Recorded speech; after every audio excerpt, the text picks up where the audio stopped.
Hey guys, it's Sam with Celebrity Workout Routines. Welcome to the video. Pleasure to have you guys aboard today. In today's video, we'll be discussing Madonna's diet.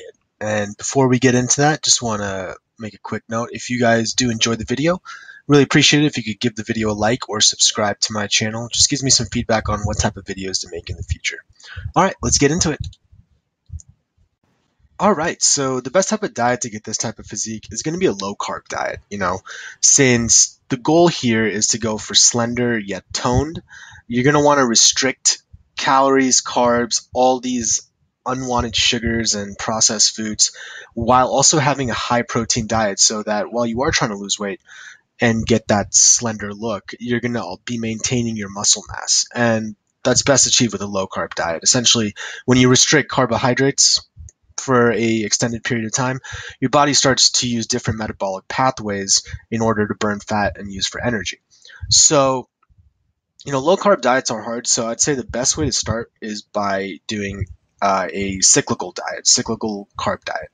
So essentially what this is going to do is you're going to have 5 days of low carbs with 2 days of high carbs. All right. So by low carbs, that can range for everyone from anywhere from 20 to 100, just kind of what listen to your body, whatever feels comfortable. If you start feeling sick or sluggish or tired throughout the day, then you can always bump up the carbs a bit. There's no reason to go too crazy with it. We are thinking about the long term with this, so we need to make sure that whatever carbs you do eat or whatever level of carbs you do eat throughout the day, it is sustainable. You want to be able to do this for a long period of time. All right.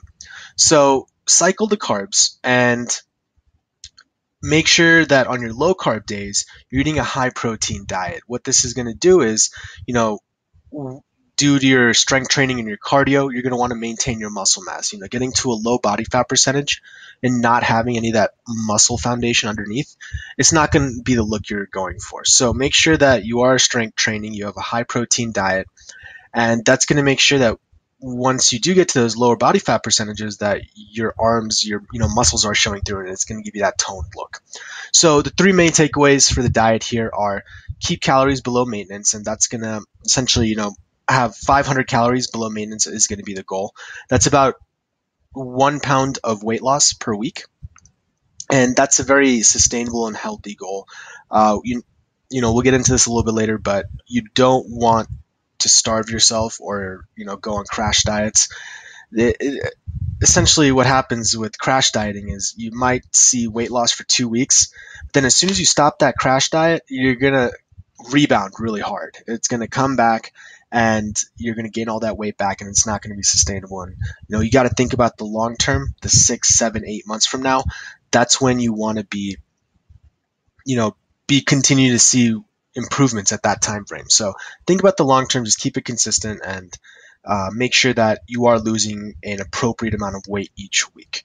So diet takeaway number 2, cut out the sugars. No processed foods, no sugary drinks, none of that. Even fruit, having an excess of fruit or orange juice, all that is sugar. Don't ingest too much of that. Like, obviously, if you want to have a glass of orange juice in the morning, not going to kill you, and it's not going to slow your progress down as long as you're doing everything else well. So, obviously be smart about it, but make sure that you aren't, getting a bulk of your calories from simple sugars, and like no Cokes, drink water when possible, no candy, no junk food, nothing like that. Right? Diet takeaway number 3, like I discussed earlier, eat protein. You're going to need that protein. When you lift weights, you're tearing your muscle fibers. So by giving your body a surplus of protein, you're going to be not feeling as sore. Your muscles are going to be repairing quicker. So you'll be able to get back in the gym and you won't feel sluggish and tired. And usually all those things lead to lower motivation, and which leads to people falling off the wagon and not continuing with their workout and diet. So that's about it. Again, like before, when I said it's about the long term, it truly, truly is. You just want to stay consistent, you want to stay focused, and you want to think about the long term plan. This got to be a lifestyle change. It's not a fad diet. It's not about 3 weeks from now for some party that you're going to. You want to make these changes for the long run. And if you approach it with that mindset, then, as soon as you hit your goal, you'll won't be any different to maintain it for 2 years, 3 years, 4 years, 5 years. Like down the road is what you want to think about. So that's it for today, guys. I hope you guys enjoyed the video. Again, if you enjoyed the video, please give this video a like or subscribe to my channel. Gives me some great feedback on what you guys are enjoying. All right, catch y'all later. Thanks. Peace.